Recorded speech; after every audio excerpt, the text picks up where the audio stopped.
So hello everyone, this is Saurabh Kumar और आज हम लोग क्लास 10वीं के सोशल साइंस में पूछे जाने वाले मैप वर्क पर चर्चा करेंगे। ठीक है, और मैप वर्क से सवाल 5 नंबर का पूछा जाता है, 2 आपका हिस्ट्री सेक्शन से रहेगा और 3 ज्योग्राफी सेक्शन से पूछा जाएगा।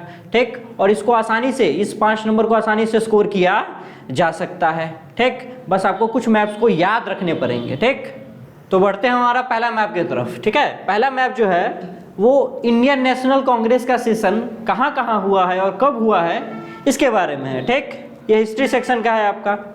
तो देखिए, आईएनसी का कांग्रेस का सेशन 1920 सितंबर 1920 में कलकत्ता में हुआ है। ठीक है, जो कि वेस्ट बंगाल में पड़ता है। ठीक, अगला है आपका दिसंबर 1920 में जो कांग्रेस का सेशन हुआ था वो नागपुर में हुआ था, नागपुर सेशन ऑफ कांग्रेस। ठीक, फिर 1927 में मद्रास में कांग्रेस का सेशन हुआ था। ठीक, तो नागपुर जो है वो हमारा महाराष्ट्र स्टेट में पड़ेगा। ठीक है, आपको मैप के हिसाब से याद रखना पड़ेगा। ठीक, मद्रास आपका कहा जाए तो चेन्नई। ठीक है, यानी मैप में आपको स्टेट के हिसाब से लोकेट करना पड़ेगा। ठीक, और ये आपका कलकत्ता वेस्ट बंगाल। ठीक, तो अगला जो मैप है वो है हमारा इंडियन नेशनल मूवमेंट का इंपॉर्टेंट सेंटर्स कौन कौन सा जगह था उसके बारे में मैप वर्क आ सकता है आपका। सबसे पहला आपका चंपारण सत्याग्रह फेमस है, ये आपका बिहार के चंपारण जिले का। ठीक है, चंपारण जिले में हुआ था ये मूवमेंट 1917 में। ठीक, अगला है आपका अमृतसर। अमृतसर में हुआ था आपका जलियांवाला बाग। ठीक, जो कि बहुत एक इनह्यूमेन इंसिडेंट था। ठीक, अगला जो पूछा गया है, अगला जो मैप वर्क है हमारा, ये देखिए अहमदाबाद में हुआ था कॉटन मिल वर्कर का स्ट्राइक। ठीक, ये भी गुजरात में लाई करेगा।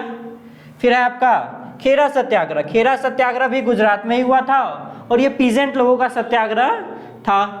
फिर आपका दांडी मार्च। दांडी मार्च आपका सिविल डिसोबीडियंस मूवमेंट में कवर होता है। ठीक, और ये भी गुजरात में ही हुआ था।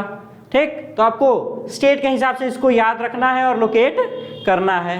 ठीक, तो ये ज्योग्राफी का हम लोग मैप वर्क देखेंगे और सबसे पहला है आपका डैम के ऊपर, कौन कौन सा डैम कहाँ पर है। तो सबसे पहला देखते हैं, ये है सलाल डैम जो कि चेनाब नदी के ऊपर है और कश्मीर में ये लाई करता है। ठीक, फिर दूसरा है भाखरा नांगल डैम जो कि सतलज नदी के ऊपर है और हिमाचल प्रदेश में लाई करता है। अगला आपका टेहरी डैम। टेहरी डैम भागीरथी नदी के ऊपर है और उत्तराखंड में ये लाई करता है। ठीक, आगे देखिए हम लोग, तो राणा प्रताप सागर डैम है जो कि चंबल नदी के ऊपर है और ये राजस्थान रीजन में लाई करता है। ठीक,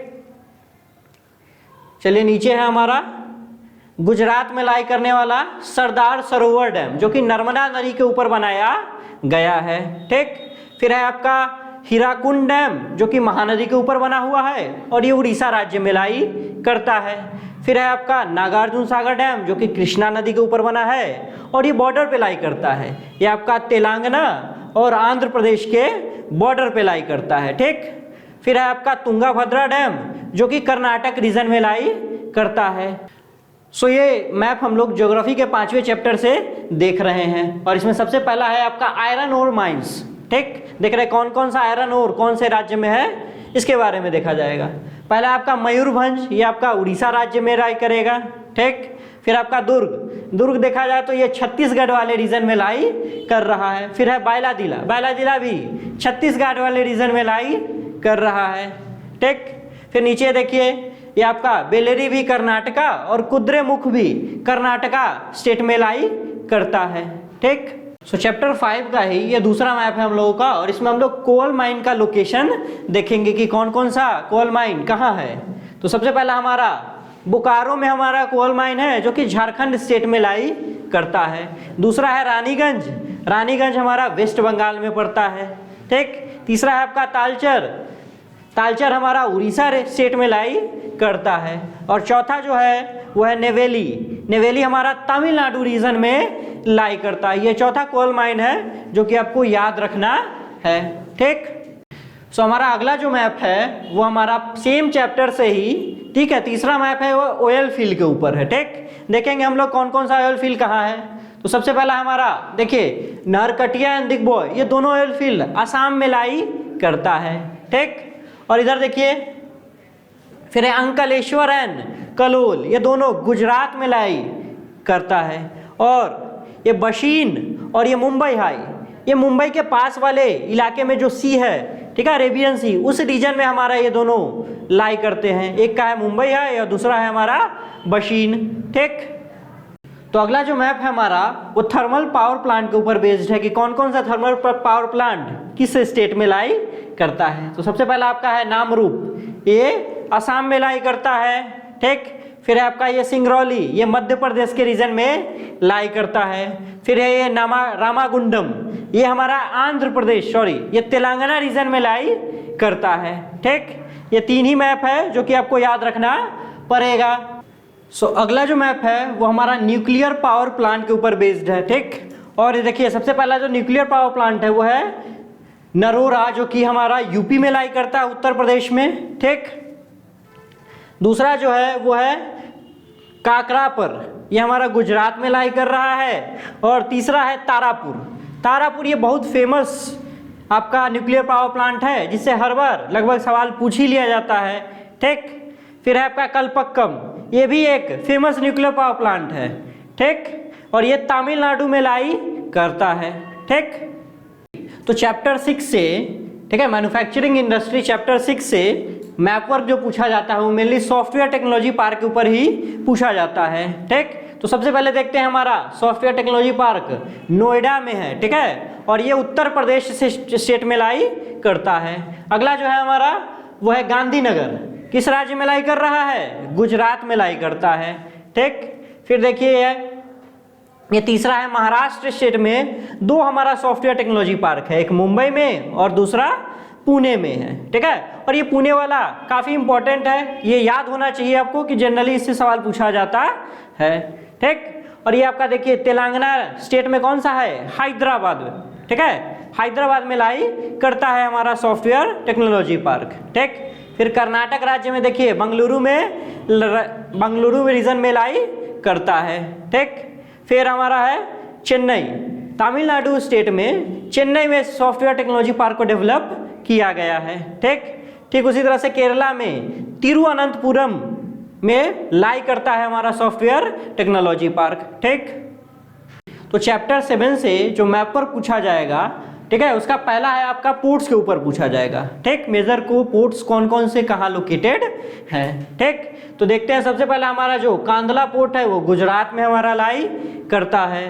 ठीक, उसी तरह से मुंबई जो पोर्ट है वो मुंबई में लाई करता है। ठीक, फिर मरमागांव जो पोर्ट है वो गोवा राज्य में लाई करता है। ठीक, फिर न्यू मैंगलोर पोर्ट हमारा कर्नाटक में लाई करता है। ठीक, अगला जो है वो है कोच्चि जो पोर्ट है वो केरला में लाई करता है। और ये बहुत इंपॉर्टेंट है क्योंकि लास्ट ईयर में इससे सवाल पूछा जा चुका है। ठीक, फिर ट्यूटिकोरिन जो है ये भी हमारा तमिलनाडु रीजन में लाई करता है और ये भी इंपॉर्टेंट है। ठीक, क्योंकि इससे भी लास्ट 2-3 सालों में हो सकता है कि 1-2 सवाल पूछा गया हो, ये इंपॉर्टेंट है आपका। ठीक, अगला आपका चेन्नई पोर्ट, ये भी तमिलनाडु में लाई करता है। ठीक, ये विशाखापट्टनम, ये भी इंपॉर्टेंट पोर्ट है आपका जो आपको याद होना चाहिए, जिससे पूछा जा सकता है सवाल, प्रोबेबिलिटी है कि इससे सवाल आपको ज़्यादा पूछने के चांसेस हैं। फिर है आपका पाराद्वीप उड़ीसा स्टेट में लाई करता है, ये भी इंपॉर्टेंट है। ठीक, अगला जो है पोर्ट हमारा हल्दिया, ये वेस्ट बंगाल में लाई करता है और ये काफ़ी कॉमन है, ये जनरली आपको याद रहता ही है जनरली। तो चैप्टर 7 से जो मैप वर्क दूसरा पूछा जा सकता है वो होगा आपका इंटरनेशनल एयरपोर्ट के ऊपर। ठीक है, और आपको इंटरनेशनल एयरपोर्ट का नाम दे दिया जाएगा, आपको कॉरस्पॉन्डिंग सिटी लोकेट करना पड़ेगा कि ये कहाँ लाई करता है। ठीक, तो सबसे पहला हम लोग देखते हैं मैप में हमारा अमृतसर। ठीक है, ये अमृतसर सिटी में लाई करता है, वो एयरपोर्ट का नाम है राजा सांसी इंटरनेशनल एयरपोर्ट, जो कि अमृतसर में लाई करता है और ये पंजाब स्टेट में होगा, ऑब्वियस है। ठीक, दूसरा जो दिल्ली इंटरनेशनल एयरपोर्ट होगा उसका नाम है इंदिरा गांधी इंटरनेशनल एयरपोर्ट। ठीक, जो कोलकाता में लाई कर रहा है तीसरा वो होगा नेताजी सुभाष चंद्र बोस इंटरनेशनल एयरपोर्ट। ठीक, अगला जो है वो हैदराबाद का है। हैदराबाद में जो एयरपोर्ट है उसका नाम है राजीव गांधी इंटरनेशनल एयरपोर्ट, ठीक। और चेन्नई में जो पूछा गया एयरपोर्ट का नाम है वो है आपका मीनम्बक्कम इंटरनेशनल एयरपोर्ट, ठीक है। और अगला जो मुंबई का दे रखा है, मुंबई में जो एयरपोर्ट का नाम है वो है आपका छत्रपति शिवाजी इंटरनेशनल एयरपोर्ट। यानी आपको एयरपोर्ट के नाम दिए जाएंगे, आपको लोकेट करना पड़ेगा कि यह एयरपोर्ट किस सिटी और किस स्टेट में लाई कर रहा है, ठीक। और इसका एक डिटेल आपको पीछे पेपर में दे दिया गया है और आप इसको याद रखेंगे। जैसे अमृतसर में राजा सांझी इंटरनेशनल एयरपोर्ट, दिल्ली में इंदिरा गांधी इंटरनेशनल एयरपोर्ट, मुंबई में छत्रपति शिवाजी इंटरनेशनल एयरपोर्ट, चेन्नई में मीनम्बक्कम इंटरनेशनल एयरपोर्ट, कोलकाता में आपका Netaji Subhash Chandra Bose international airport and Hyderabad में आपका राजीव गांधी इंटरनेशनल एयरपोर्ट, ठीक है। तो आपको सिटी के हिसाब से याद होना चाहिए कि कौन सा एयरपोर्ट किस सिटी में लोकेटेड है। सो अगर आपको हमारा यह वीडियो पसंद आया है तो वीडियो को लाइक कीजिए, चैनल को सब्सक्राइब कीजिए और वीडियो को ज़्यादा से ज़्यादा लोगों के बीच शेयर कीजिए। Thank you.